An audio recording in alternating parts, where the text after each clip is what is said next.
This year marks the 75th anniversary of the Niagara Parks Floral Show House. To celebrate all those many years of success, our team have been inspired by the glory of autumn and the abundant bloom of chrysanthemums. My name is Charles Hunter, and I'm the Director of Horticulture for Niagara Parks.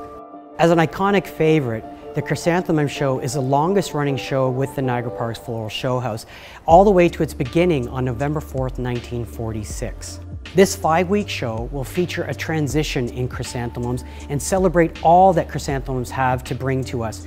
The beginning of the show will start with hardy chrysanthemums and those traditional colors in our center house of pinks and yellows.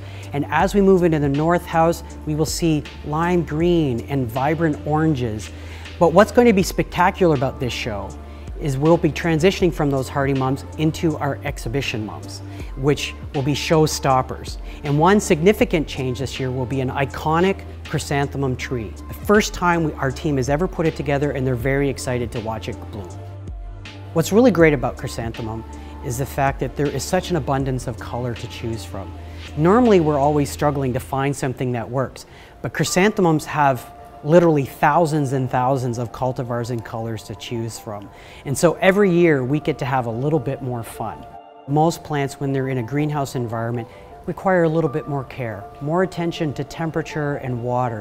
What's wonderful about chrysanthemum is that they're easy to grow and they're very easy to show. They're traditionally what we call a short day plant. So chrysanthemums, to get that bloom set, we grow them all summer long, but as we start to reach into August, they need less than 8 hours of light to get that spectacular bloom.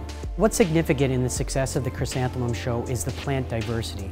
The way that it can be grown, the way that it can be formed, the color of its bloom, the intensity of those blooms, the abundance of their blooms, not to mention also the show-stopping exhibition mums that can be up to 30 centimeters across, and some staggering heights that our team is able to get out of those plants. Chrysanthemums have evolved with their culture, and they've always kind of followed the fun within every season that we've been able to present the show.